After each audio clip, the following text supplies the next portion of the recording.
একাধিক দাবিতে মঙ্গলবার উত্তর দিনাজপুর জেলার মুখ্য স্বাস্থ্য আধিকারিকের দপ্তরে ডেপুটেশন দিলেন কমিউনিটি হেলথ অফিসাররা। এদিন তারা রায়গঞ্জে কর্ণজোড়ায় অবস্থিত সিএমওএইচ এর দপ্তরে হাজির হন। মুখ্য স্বাস্থ্য আধিকারিককে ডেপুটেশন প্রদান করেন তারা। আন্দোলনকারীরা জানিয়েছেন তারা জাতীয় স্বাস্থ্য মিশনের অধীনে চুক্তিভিত্তিক কর্মী হিসেবে কাজ করছেন এই রাজ্যে, অথচ অন্যান্য রাজ্যে সিএইচওদের স্থায়ী কর্মী হিসেবে স্বীকৃতি দেওয়া হয়েছে, তাই তারাও স্থায়ীকরণ চান। আসলে আমরা এখানে আজকে যারা এখানে রয়েছি আমরা সবাই সিএইচও ওয়েস্ট বেঙ্গলের আন্ডারে আমাদের এনএইচএম যে আছে ন্যাশনাল হেলথ মিশনের আন্ডারে কিন্তু আমাদের বাকি সমস্ত স্টেটগুলোতে সিএইচওর যে পেইং স্কেলটা আছে সেই পেইং স্কেলটা কিন্তু আমাদের থেকে প্রায় ডবল।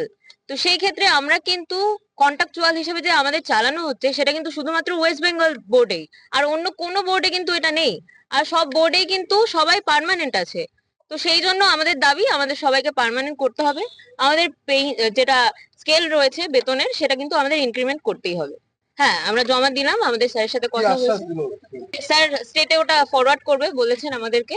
ও স্যারের থেকে তো আশা পজিটিভ আমরা পেয়েছি, দেখা যাক।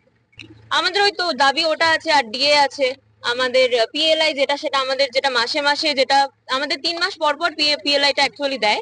তো 15,000 দেওয়ার কথা, কিন্তু সেটা আমাদের অনেক মাস হয়ে গেল, ওটা কিন্তু আমরা পাচ্ছি না। অপরদিকে স্থায়ীকরণের পাশাপাশি বেতন বৃদ্ধি এবং নিয়মিত পিএলএআই প্রদানের দাবি জানিয়েছেন তারা। অভিযোগ বলতে এটাই যে আমরা আজকে এই সিএমএইচ অফিসে এসেছি আমাদের ডেপুটেশন দেওয়ার জন্য। ঠিক আছে, আমাদের যে মেন দাবিগুলো হচ্ছে যে আমাদের হচ্ছে আমরা কন্ট্রাকচুয়াল কর্মী, আমাদেরকে স্থায়ীকরণ করতে হবে এবং আমাদের যে স্থায়ীকরণের যে সুবিধাগুলো বেতন বৃদ্ধি থেকে শুরু করে গ্র্যাচুইটি পিএফ থেকে শুরু করে সমস্ত কিছু আমরা মানে গভর্নমেন্টের কাছে আমাদের এটাই দাবি।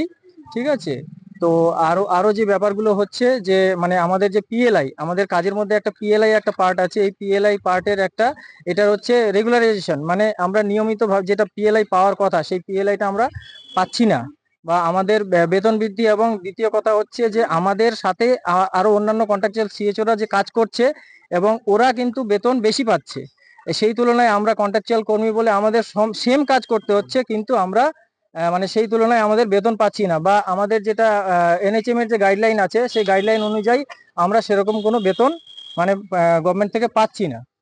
হ্যাঁ, তো এই জন্যই আজকে আমরা এই সিএমএস স্যারের কাছে আমরা এসেছিলাম তো ডেপুটেশন দেওয়ার জন্য। তো স্যারকে আমরা বললাম যে স্যার, উনি বললেন যে আমি থ্রু প্রপার চ্যানেল এটাকে আমি হায়ার অথরিটির কাছে মানে পাঠানোর ব্যবস্থা করছি, তারপর গভর্নমেন্ট যেটা মানে সিস্টেমেটিক। কত বছর ধরে এই সমস্যাটা হচ্ছে?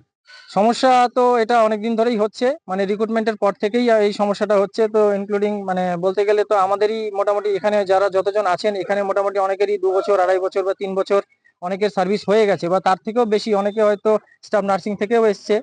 ঠিক আছে, এই পিএলআই যেটা আপনারা পাচ্ছেন না, হ্যাঁ, হ্যাঁ। সেটা কবে থেকে পাচ্ছেন না? সেটা লাস্ট হচ্ছে হ্যাঁ 9 মাস। কতদিন? 234 জন। সবারই একই সমস্যা? সবারই একই সমস্যা। তাদের দাবিগুলি ঊর্ধ্বতন কর্তৃপক্ষের কাছে পাঠানোর আশ্বাস দিয়েছেন জেলার মুখ্য স্বাস্থ্য আধিকারিক। আপনি কি দীর্ঘদিন থেকে পেটের বিভিন্ন সমস্যায় ভুগছেন, গ্যাসের সমস্যায় ভুগছেন? তাহলে আপনার জন্য সুখবর। এখন থেকে প্রতি মাসের নির্দিষ্ট দিনে দিশারি হেলথ কেয়ার রায়গঞ্জ শাখায় নিয়মিত বসছেন হায়দ্রাবাদ থেকে আগত বিশিষ্ট গ্যাস্ট্রোএন্টারোলজিস্ট ডক্টর রবি কিরণ পেরুমাল্লা। ডাক্তার রবি কিরণ পেরুমাল্লাকে দেখাতে আজই যোগাযোগ করুন দিশারি হেলথ কেয়ার উকিলপাড়া রায়গঞ্জ শাখায়। যোগাযোগ করুন 7477785509, 7477785512 এই নম্বরে।